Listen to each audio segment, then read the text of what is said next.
गुरुदेव भगवान की चरणों में सादर प्रणाम, सादर नमन।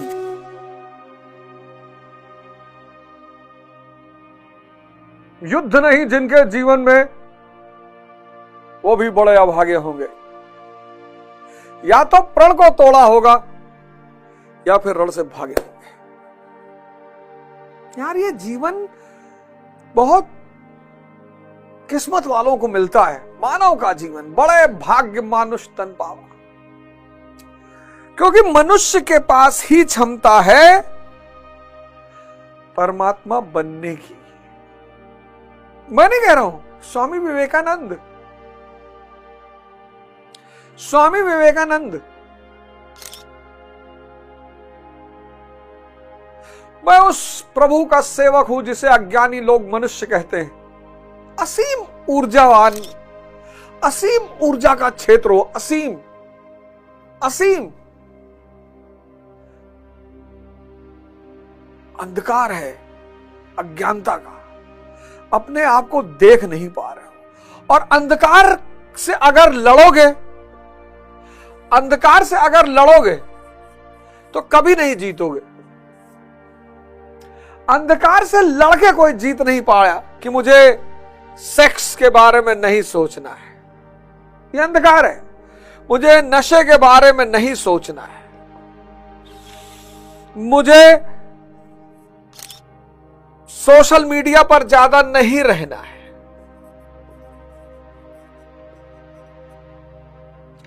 तुम लड़ रहे हो, इनसे सबसे लड़ रहे हो, और ये अंधकार है। और अंधकार से लड़कर आज तक कोई जीता नहीं। क्यों? क्योंकि अंधकार कोई वस्तु नहीं है। अंधकार क्या है? प्रकाश का अभाव।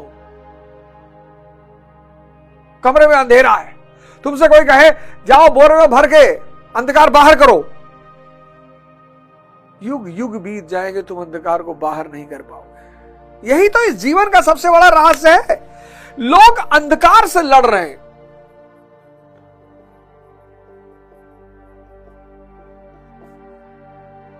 कोई युवा कह रहा है साहब हस्तमैथुन के शिकार हो गए हैं, साहब हस्तमैथुन नहीं छूट रहा है, साहब बहुत परेशान है, जान दे देंगे। लड़ रहे हैं। अंधकार से लड़ के जीत नहीं पाओगे, क्योंकि अंधकार क्या है? प्रकाश का अभाव।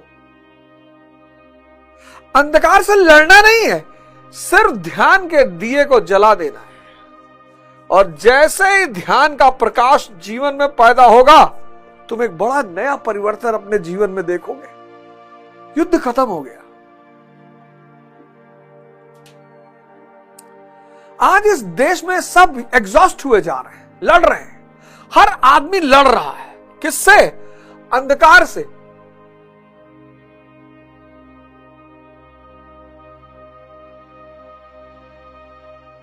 आओ, साधना के पथ पर आओ। अब दो शक्तियां हैं, ध्यान करोगे धैर्य पैदा हो जाएगा।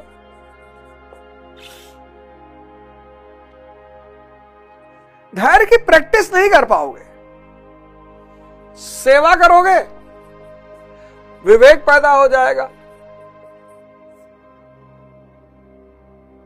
इन दोनों को पैदा करने का और कोई मार्ग ही नहीं है।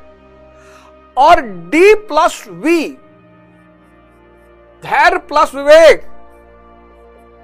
इज इक्वल टू उन्नति, विकास, सफलता।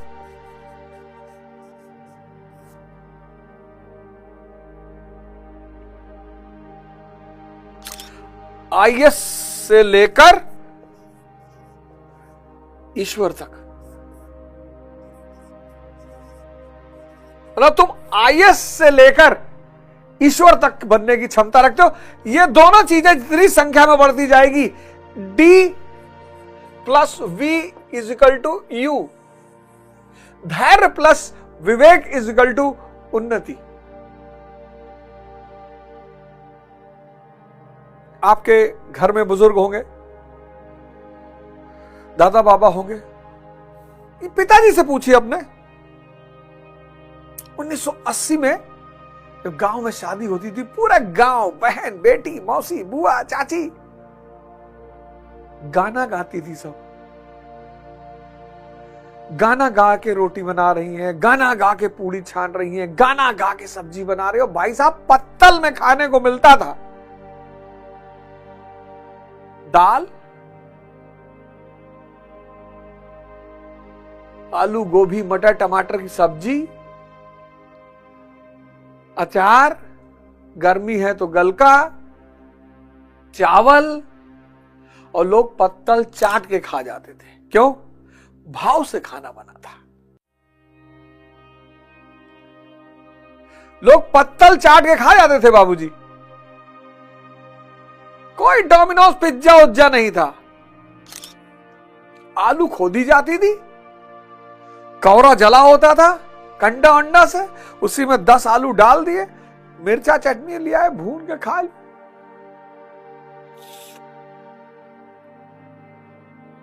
कोई पेप्सी कोक डाइट फाइट कुछ नहीं। गन्ना उगाड़े,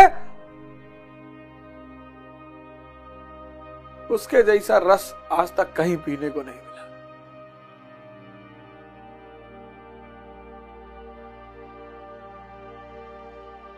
1990 वाले तब भी थोड़ा बहुत देखे होंगे। जो 2000 में पैदा हुए वो जीवन में बहुत कुछ मिस किए, और आज वाले तो कुछ जान ही नहीं पाएंगे कि जीवन होता क्या है। तो हम सब, पिछले श्लोक में मैंने आपसे बताया कि हम सब मूर्छा का शिकार हैं। मूर्छा का, और ये मूर्छा है किसकी वजह से? अज्ञानता की वजह से। एक गहरी मूर्छा ने हम लोगों को घेर रखा है।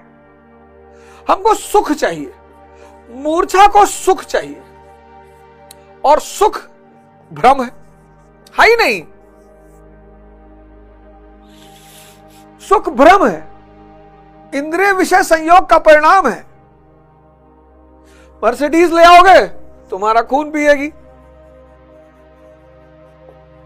महल बनवा लोगे, तुम्हारा खून पिएगा। 3 BHK का मकान 1500 स्क्वायर फुट बहुत है, 100 गज बहुत है, विला बनवाएंगे। क्यों? अरे भैया, लोग आए तो कम से कम देखें तो। आज मेजॉरिटी अंदर से खोखले हैं, तो बाहर की चीजें दिखा रहे हैं। भैया, हमारे बाथरूम में सिसली का टाइल लगा, भैया इटली से आया था, सिसली का। इंसान का चेहरा कुत्ते जैसा दिखाई पड़ता है भैया। अच्छा,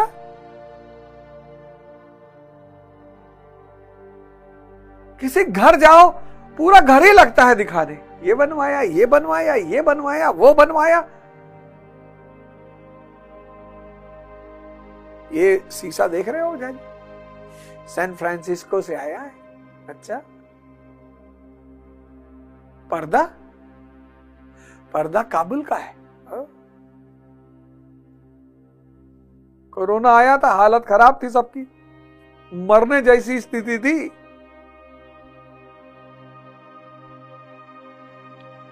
बाहर सरल रहो, अंदर भरे रहो, साधना से, ध्यान से, आनंद की चेष्टा करो। सुख की चेष्टा मत करो। आनंद स्थिति है, निर्विचार, विचार शून्यता। इस मूर्छा को तोड़ो, और अगर तुमने एक कदम तुम चल लिए, मूर्छा तोड़ दिए, तुम तुरंत माफ कर दिए जाओ। क्योंकि जिसने भी पाप किया है, ये पाप जो है वो मूर्छा का परिणाम है। आज मूर्छा बढ़ती जा रही है, आज मूर्छा बढ़ती जा रही है, इसलिए पाप बढ़ता जा रहा है। लोग कहते हैं ना, भैया पता नहीं क्या होगा लोगन का। कुछ नहीं हुआ, मूर्छा बढ़ती जा रही है। जैसे जैसे पूंजीवाद बढ़ता जा रहा है, ऐसे ऐसे मूर्छा बढ़ती जा रही, और मूर्छा के बढ़ने के साथ साथ पाप बढ़ता जा रहा है। तो अगर इसको खत्म करना है पाप, तो रोने गाने भगवान से कुछ कहने की जरूरत नहीं है। अंधन को आंख दे, कोढ़िन को काया, वो तो ठीक है, जो चाहे दे ही दे। मूर्छा को तोड़ो, और जैसे ही मूर्छा तोड़ोगे तो पता चलेगा कि अरे तुमने तो अज्ञानता में कुकर्म कर डाले, अज्ञानता में पाप कर डाले। अब बच्चे ने बकरी की लेड़ी उठा खा ली, 8 महीने के बच्चे ने, उसका अनजान अज्ञानी, इस बीज का नाश नहीं होगा। अगर इस ध्यान की दुनिया में प्री निकल आया इस जन्म में, तो अगले जन्म में सिर्फ मेन सी लिखना है। यह अध्यात्म के जगत की सबसे खास बात है, बीज का नाश ही नहीं होता।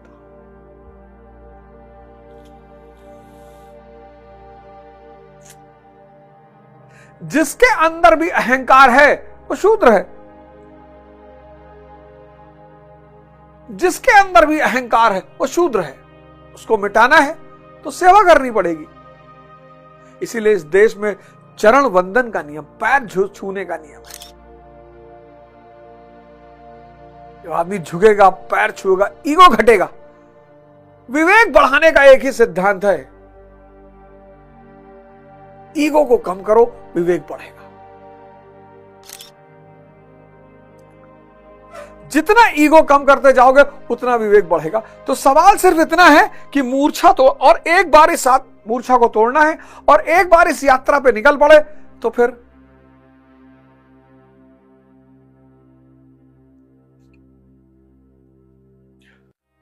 आओ यार, फ्री की दुनिया है, फ्री का आनंद है, मस्ती ही मस्ती है। तो 41वें श्लोक में उसी से आगे बढ़ते हुए भगवान कहते हैं, भगवान मतलब जो भगवत्ता को, नोबल गुणों का जो मालिक हो, श्रेष्ठ गुणों का, वो भगवान।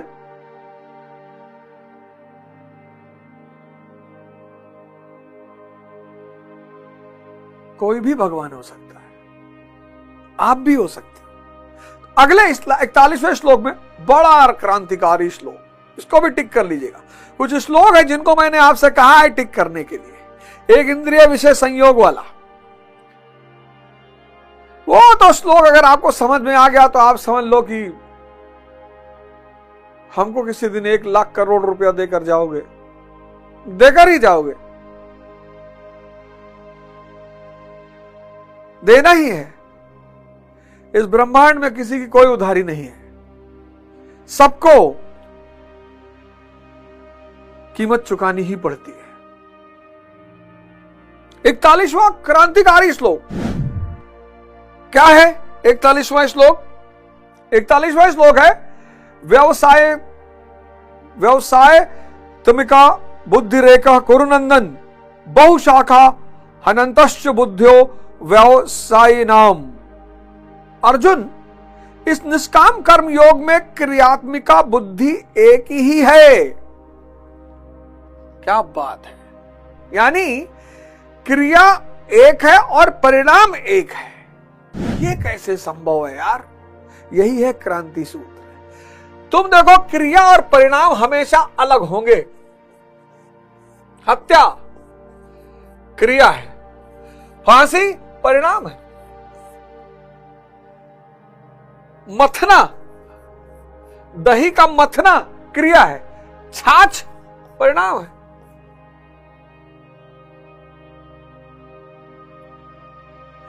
इस दुनिया में क्रिया और परिणाम अलग अलग हैं, लेकिन निष्काम कर्म योग कहता है कि क्रिया और परिणाम दोनों एक ही हैं। अरे बाप रे बाप!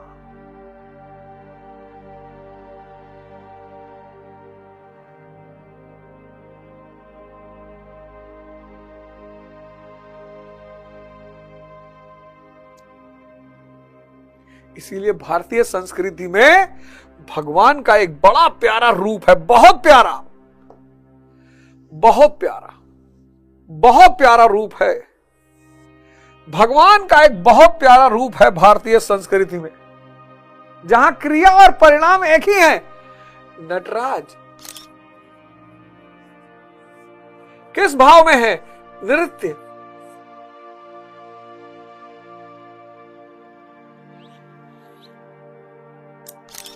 नर्तक को नृत्य से अलग कर दो, दोनों एक ही हैं।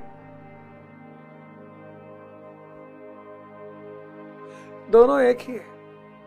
तुम नर्तक को उसके नृत्य से अलग नहीं कर सकते।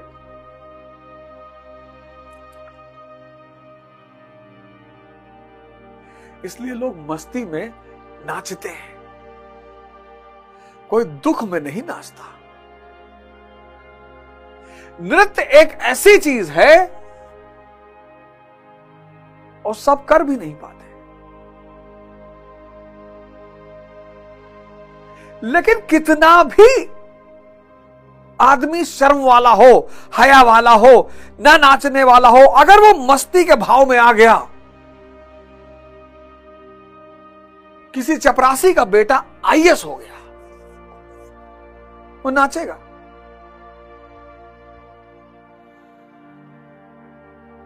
नाचेगा वो, इतना मस्त हो जाएगा, इतनी अंदर मस्त, जिसके अंदर भी अकूट मस्ती सवार हो जाएगी वो नाचने लगेगा। कभी सोचा इस बात को? सोच ही तो नहीं रहे हो यार, सोच ही तो नहीं रहे हो। आजकल तुम एक सोशल मीडिया का ट्रेंड देख रहे हो, बड़ा प्यारा ट्रेंड, हो सकता है तुम गौर ना करते हो। जितने लोग सोशल मीडिया पे वीडियोस बना रहे हैं और नेगेटिव वीडियोस बना रहे हैं, उनको कोई ट्रोल नहीं कर रहा है।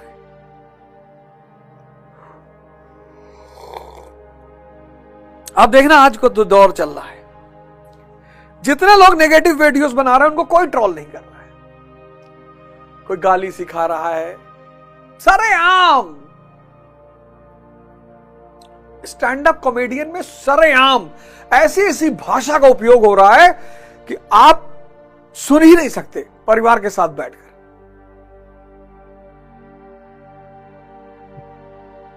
सरेआम, सारी मर्यादा, सब विध्वंस, कोई ट्रोल नहीं हो रहा है। आजकल आप गौर करना, संत ट्रोल हो रहे हैं, उपदेशक ट्रोल हो रहे हैं, शिक्षक ट्रोल हो रहे हैं। क्यों? जो भी आज के आदमी को मूर्छा से बाहर निकालने की कोशिश कर रहा है वो ट्रोल हो रहा है।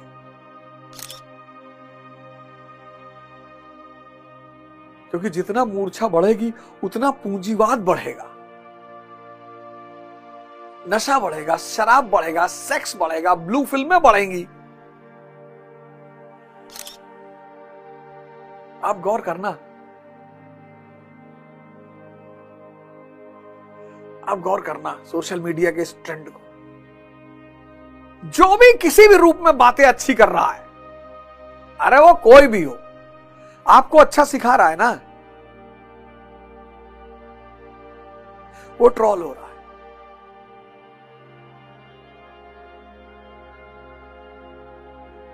क्योंकि पूंजीवाद नहीं चाहता कि कोई जनमानस को जगाए। इस देश का अगर 90% युवा ध्यान करने लगेगा, शराब की दुकान बंद हो जाएगी, सिगरेट बंद हो जाएगा, तंबाकू बंद हो जाएगा। भाई जीवन संघर्ष है, संघर्ष से स्ट्रेस पैदा हो रहा है, और जो आधे घंटे ध्यान करके स्ट्रेस गायब कर लेगा वो शराब क्यों पिएगा, वो सिगरेट क्यों पिएगा, वो तंबाकू क्यों खाएगा? गुटखा का जो ऐड कर रहे हैं वो ट्रोल नहीं हो रहा है, जो शराब का ऐड कर रहे हैं वो ट्रोल नहीं हो रहे। परसों मेरी सोसाइटी में 3-4 दिन पहले 20 साल के लड़के ने 14 मंजिल से कूदकर आत्महत्या कर ली।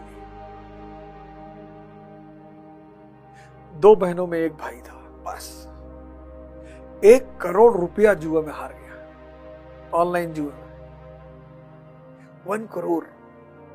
अब देखो, जो जुए का ऐड कर रहे हैं कोई उनको ट्रोल नहीं कर रहा है, एक से एक अभिनेता ऐड कर रहे हैं, इन्फ्लुएंसर ऐड कर रहे हैं।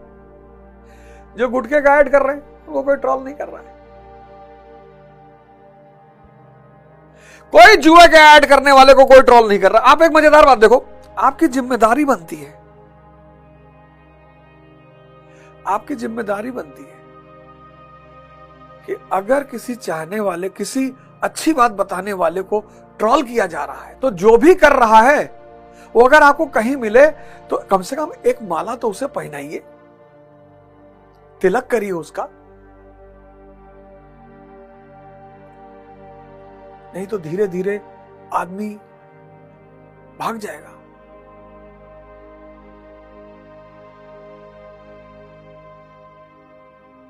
हम तो निपट लेंगे, हम तो देख लेंगे, हमरा तो कोई चिंता ही नहीं है। पूंजीवाद चाहता है कि लोग मूर्छित रहें। होश का आदमी ब्रांड की चिंता नहीं करेगा, आनंद की चिंता करेगा। अरे ब्रांड गया भाड़। और पूंजीवाद को चाहिए ब्रांड,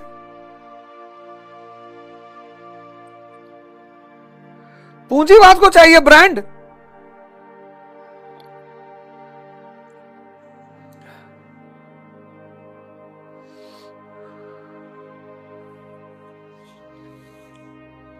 पूंजीवाद को नृत्य एक ऐसी क्रिया है जिसमें क्रिया और परिणाम एक ही है।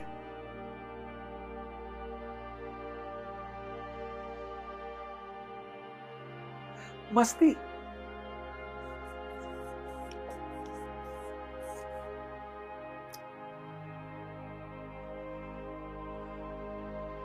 शमशान में किसको नाचते हुए नहीं पाओगे। बस यही है ध्यान। क्रिया योग जो है उसमें क्रिया और परिणाम एक ही है।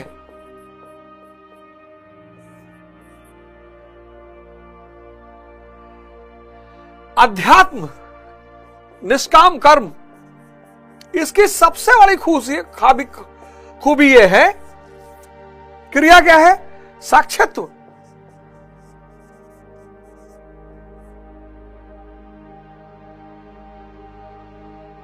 साक्षात्व, हर जगह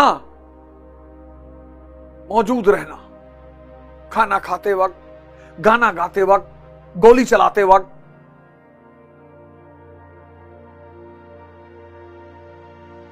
हजरत अली युद्ध के मैदान में थे, युद्ध चल रहा था, कोई बड़ा जानी दुश्मन था, उसको पटका उन्होंने, निकाला तलवार और भोगने जा रहे थे उसे सीने में, तब तक उसने हजरत अली के चेहरे पे थूक दिया, छोड़ दिया। हजरत अली ने कहा जाओ तुमको आज नहीं मारेंगे। अरे कहा कर रहे हो अली? अरे बोले जाओ यार। बोला एकदम शांत था, अंदर एकदम स्थिर, कोई लहर नहीं। तुमने थूका, मेरा मन विचलित हो गया। बोला जैसे तुमने मेरे मुंह में थूका, मेरा मन विचलित हो गया, मूर्छा में आ गया। मैं मूर्छा में मारूंगा तो पाप हो जाएगा। इतना बड़ा सिद्धांत है। साक्षात्व, प्रेजेंट रहना। प्रेजेंट, यहां क्रिया क्या है? साक्षात्व। यहां परिणाम क्या है? साक्षात्व।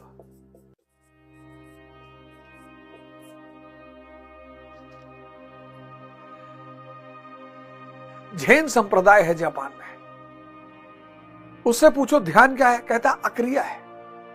मन, इसीलिए सब ध्यान नहीं कर पाते। मन सिर्फ क्रिया को समझता है। मन से कहो ध्यान, कहेगा कैसे करे। मन सिर्फ क्रिया को समझता है, और ध्यान क्या है? अक्रिय। जैन फकीर कहते हैं, जैन फकीरों से अगर पूछो ध्यान, बोले अक्रिय, बैठे रहो। इसीलिए ध्यान दुनिया की सबसे बड़ी बेबूझ पहेली है। तुम मन से सारे काम कर रहे हो तो ध्यान को भी मन से करने की कोशिश करोगे, और मन सिर्फ क्रिया को जानता है, अक्रिया को जानता ही नहीं। उससे कहो कुछ नहीं करना होगा, ऐसे कुछ क्यों नहीं करना, कुछ तो करना होगा यार ध्यान में, बाल देखें। अब क्योंकि मन सिर्फ क्रिया को समझता, यह बात समझ लेना, बहुत बड़ा कॉन्सेप्ट है, बहुत बड़ा। क्रिया एक है, परिणाम एक है। अद्भुत कॉन्सेप्ट। आत्मिक संपत्ति ही स्थिर संपत्ति है। इस संपत्ति को प्रकृति के द्वंद्व से शनैः शनैः अर्जित करना व्यवसाय है। धैर्य बढ़ेगा, विवेक बढ़ेगा। शुगर के पेशेंट कितने बढ़ गए आज। और शुगर का इलाज बस 3 चीजें हैं, ध्यान, भोजन और योग। जब इन तीनों का कॉम्बिनेशन होगा तब शुगर रिवर्स होगी। बाकी शुगर रिवर्स नहीं, बहुत लोग शुगर रिवर्स करने की कोशिश का दावा करते हैं। शुगर रिवर्स 3 चीजों से होगी। एक, ध्यान से होगी। ध्यान में क्या है? ध्यान क्या करेगा? ये आपके जीभ की लपलपाहट को कम कर देगा। अब 40 साल तक 10-10 रसगुल्ला दबा खाए तो लपलपाहट तो जिंदा है। जैसे रसगुल्ला देखोगे 2.5 किलो मुंह में पानी आ जाएगा और लड़ पाओगे नहीं अपने से, क्योंकि अंधकार से कोई लड़ ही नहीं पाया। तो ध्यान में भोजन करना, ध्यान में भोजन करना शुरू कर दो। 10 रोटी खाते हो 1 पर आ जाओगे, गारंटी। आधा किलो जलेबी खाते हो, 1 जलेबी ध्यान में खा लो, 5 मिनट लगेगा पर 1 जलेबी संतुष्ट कर देगा। ध्यान, योग और भोजन, इन तीनों के कॉम्बिनेशन से शुगर को रिवर्स किया जा सकता है। बाकी कोई रास्ता ही नहीं है। उसमें सबसे इंपॉर्टेंट ध्यान है। भोजन की वासना को खत्म कर देगा ये, क्योंकि संतुष्ट कर देगा ना। आधा किलो जलेबी खाते थे, 1 किलो जलेबी, आधा किलो दूध। और जलेबी और दूध दोनों जहर है शुगर पेशेंटों के लिए। 1 जलेबी 5 मिनट मुंह में, मन कहते कि भैया बस मिल गया रस। शनै शनै, इस संपत्ति को प्रकृति के द्वंद्व से शनै शनै अर्जित करना व्यवसाय है। यह व्यवसाय अथवा निश्चयात्मक क्रिया भी एक ही है। तब तो जो लोग बहुत सी क्रियाएं बताते, क्या वे भजन नहीं करते?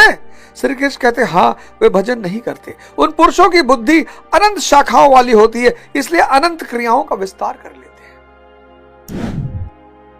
बहुत बड़ी बात। अब ध्यान क्या है? अक्रिया है। और मन किसको समझता है? क्रिया को। ध्यान क्या है? अक्रिया है। और मन किसको समझता है? क्रिया को।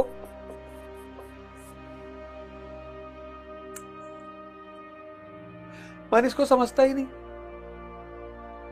इसलिए दुनिया में सारे धर्म कुछ समय बाद पाखंड और अंधविश्वास का शिकार हो जाते हैं। इसकी वजह से आज मेन सूत्र समझ लो। हर धर्म में शंकर जी पे ये चढ़ाओ, शंकर जी पे वो चढ़ाओ, शंकर जी पे ऐसा करो, शंकर जी पे वो करो, गणेश जी के साथ ऐसा करो, माता लक्ष्मी को पीला वस्त्र पहनाओ। अरे बाप, 500 टिटिम्मा।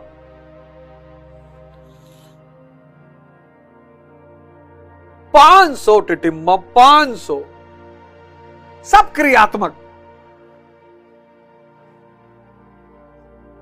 सब क्रियात्मक।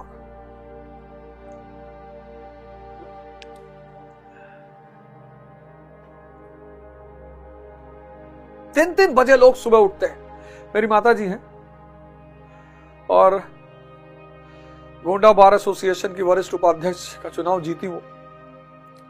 इस उम्र में उनको बहुत ढेर सारी बधाई और गोंडा के लोगों को बहुत सारी बधाई और गोंडा कचहरी के समस्त अधिवक्ता गणों को मैं हाथ जोड़कर प्रणाम कर रहा हूं और सबको धन्यवाद दे रहा हूं। और एक मजेदार बात मैं आपको बताऊं, गोंडा का कोई भी अधिवक्ता नहीं कह सकता कि मैंने उससे कहा था कि मेरी मां को वोट कर देना। इतनी बहादुर महिला है इस उम्र में। इस उम्र में मैंने उनसे कहा मम्मी हम फोन करें? कहें नहीं वे, तुम हमारे बल पे जिंदा हो, हम तुम्हारे बल पे जिंदा थोड़ी हैं। मैंने किसी से नहीं कहा, कोई अधिवक्ता गोंडा का नहीं कह सकता, कोई अधिवक्ता गोंडा का नहीं कह सकता कि साहब अवध ओझा का फोन आया था कि मेरी माता जी को वोट देना है। इसको कहते हैं आंतरिक शक्ति।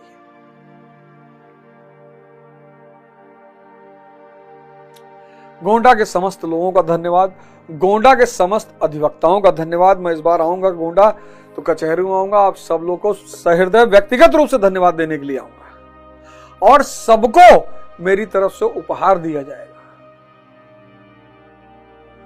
गोंडा कचहरी में जितने भी अधिवक्ता हैं, जितने भी, उनके घर में कोई भी आईएएस की तैयारी कर रहा हो, कोई भी, ऑनलाइन कोर्स वो जितना पैसा हमको देंगे कि भैया हम तो 1100 रुपया देंगे, मैं 1100 में दे दूंगा।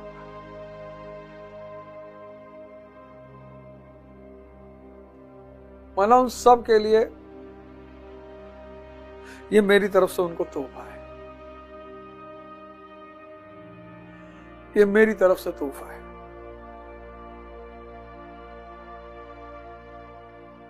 मैं आऊंगा, आप मेरी माता जी के पास मिल लें, उनसे अपना नाम लिखवा दें, आपको कोर्स मिल जाए। ध्यान अक्रिया है, कुछ करना ही नहीं, और मन करने का आदि है। इसका परिणाम क्या है? यामिमम पुष्पिपतम वाचम प्रवदंत विपश्चित वेदवादार्ता पार्थ नान दस्तीतवादिना। मतलब कामात्माना स्वर्ग परा जन्म कर्म फल प्रदाम क्रिया विशेष बहुलम भोग शरग गतिम प्राप्ति। तमाम सारे मार्ग, तमाम मार्ग और तमाम कामनाएं, सब ने, हिंदुओं को देखो, हिंदुओं के स्वर्ग में कौन रहती हैं? अप्सराएं रहती हैं, मेनका, उर्वशी, ये सब प्रतीक हैं। इंसान को 2-3 आनंद ही समझ में आता है। तो आदमी ने पूछा भैया ध्यान से क्या प्राप्ति होगी? तो संतों ने सोचा क्या कहें। तो ये सब स्वर्ग और जन्नत, हेवन, ये सब प्रतीक बनाए गए कि स्त्रियां, बोले कितनी? बोले असंख्य। असंख्य, हाँ बोले। और मदिरा, जिस भाषा में समझते हो वही भाषा तो समझाई जाएगी। तो बहुसंख्यक लोगों ने मान लिया कि कहीं स्वर्ग है, सुबह 3 बजे बाद जल चढ़ाओ और स्वर्ग जाओ। वही बात मुसलमानों की। मैंने पिछले किसी वीडियो में कहा भी था, मुसलमान भाई कुछ हमसे नाराज भी हो गए थे, पर इसमें नाराज होने की कौन सी बात? हमको पता है कि जन्नत जाना, हम तो मस्त रहेंगे, हम नाचेंगे। हमको अगर कोई एश्योरेंस दे दे,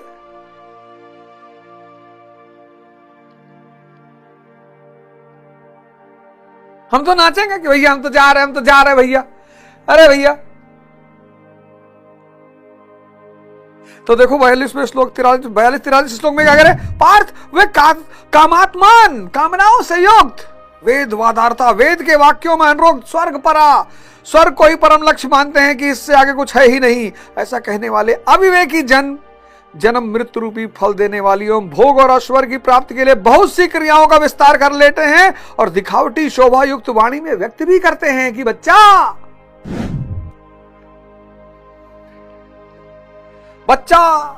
जो ऐसा करेगा,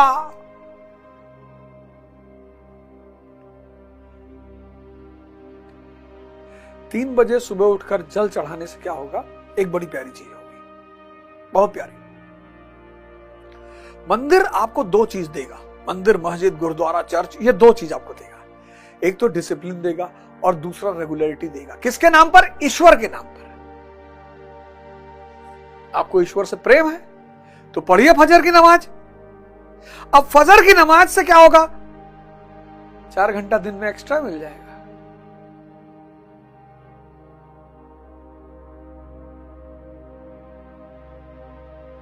सुबह 4 बजे गंगा जल चढ़ाने, शिवलिंग पे जल चढ़ाने जाओगे, 5 घंटा दिन में एक्स्ट्रा मिल जाएगा। पूजा पाठ से दिन का शुरुआत करोगे, पॉजिटिविटी बनी रहेगी, वो पॉजिटिविटी दिलाएगी, जिताएगी। ये सब प्रतीक है, बहाने हैं।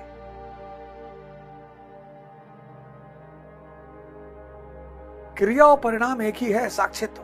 साक्षित्व क्रिया है, वो प्रेजेंट रहो, हर परिस्थिति में प्रेजेंट रहो, जागृत रहो,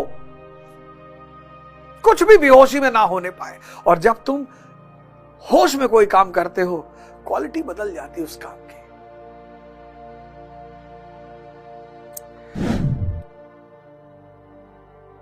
वे फल वाले वाक्य में ही अनुरक्त रहते हैं, वेद के वाक्यों को ही प्रमाण मानते हैं, स्वर्ग को ही श्रेष्ठ मानते हैं। उनकी बुद्धि बहुत सी भेदों वाली है, इसलिए अनंत क्रियाओं की रचना कर लेते हैं। वे नाम तो परम तत्व परमात्मा का ही लेते हैं, किंतु उसकी ओट में अनंत क्रियाओं का विस्तार कर लेते हैं। तो क्या अनंत क्रियाएं कर्म नहीं है? श्री कृष्ण कहते हैं नहीं, अनंत क्रियाएं कर्म नहीं है, कांड है। तो वह एक निश्चित क्रिया है क्या? श्री कृष्ण अभी यह नहीं बताते। अभी तो केवल इतना कहते हैं कि अविवेकियों की बुद्धि अनंत शाखाओं वाली होती है, इसलिए वे अनंत क्रियाओं का विस्तार कर लेते हैं। कि वे केवल विस्तार ही नहीं करते, अपितु तो अलंकारिक शैली में उसे व्यक्त भी करते हैं। किसमें व्यक्त करते हैं? अलंकारिक शैली में। ध्यान क्या है? अक्रिया है, कुछ करना ही नहीं है, मन सिर्फ क्रिया को समझता है। इसीलिए ध्यानियों की सबसे बड़ी चुनौती यही है कि करना क्या है? बोले कुछ नहीं करना है।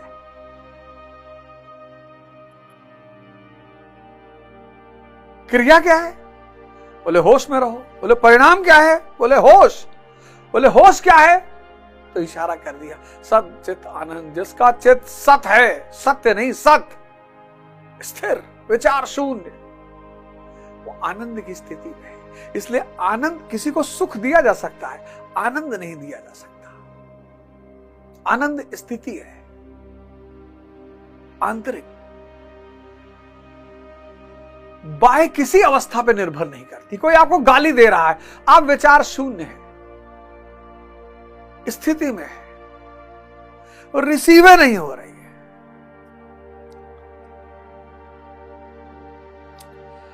अब किसी को क्या पता कि सिद्धार्थ गायब हो चुका, बुद्ध में परिवर्तित हो चुका।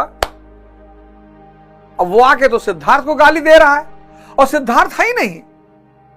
क्या फर्क पड़ेगा सिद्धार्थ को? बुद्ध जब अरहत हुए, अपने पिता से मिलने गए, तो उनके पिता ने कहा कि मैं तुझे अब भी माफ कर सकता हूं, तुझे राजपाट अब भी दे सकता हूं। अरे बोले वो आदमी नहीं है बाबूजी, आप किसी और से बात कर रहे हो। अरे बोले जाओ यार, फिर वही उल्टी सीधी बात कर रहे हो।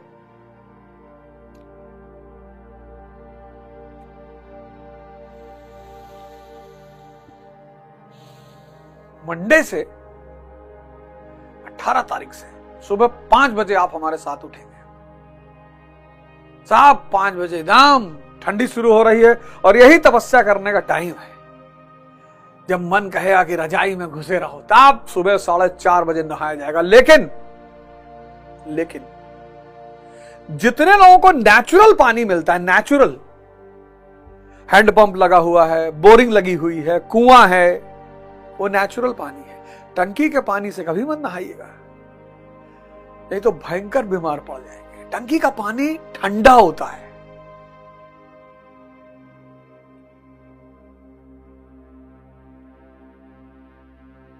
तो सुबह उठा जाएगा 4 बजे। अब ठंडक साधना करने का समय है, यही लड़ाई करने का समय है। गर्मी में तो वैसे भी नींद नहीं आती, एसी बंद कर दो, नींद नहीं आएगी। तो 18 नवंबर से सुबह उठा जाएगा 5 बजे। ध्यान और बायोग्राफी सुनाऊंगा आपको। और जिस आदमी ने मेरे जीवन के परिवर्तन में अहम भूमिका निभाई, पहली बायोग्राफी उसी की, डॉक्टर B.R. अंबेडकर।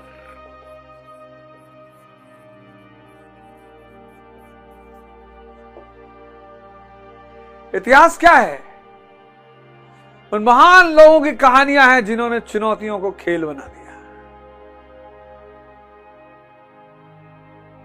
5 बजे सुबह उठेंगे, 5 बजे, 5 बजे, 5 बजे सुबह उठेंगे, सब उठेंगे, कोई नहीं सोएगा। आधा घंटा ध्यान करेंगे, गाना गाएंगे, रश्मि रथ की एकाध लाइनें पढ़ेंगे, और स्टोरी शुरू करूंगा बायोग्राफियां सुनाने की, महानायकों की बायोग्राफी। पहले डॉक्टर अंबेडकर, दूसरा हमारे प्रेजेंट प्रधानमंत्री नरेंद्र मोदी, जो आदमी जीवित है, इतना सामान्य, एक प्रधानमंत्री के रूप में कल उनकी व्याख्या क्या होती है, उससे मुझे कोई लेना देना ही नहीं। इतिहास बताएगा सफल प्रधानमंत्री थे कि नहीं थे, अच्छे प्रधानमंत्री थे कि नहीं थे। अभी तो जिसका फायदा हो रहा है वो तारीफ कर रहा है, जिसका नहीं हो रहा है वो गाली दे रहा है। इतिहास जब मूल्यांकन होगा सारी नीतियों का, तब पता चलेगा।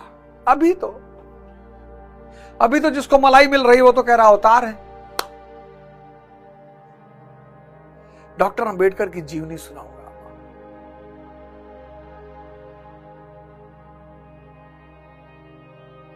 सब उठेंगे 5 बजे।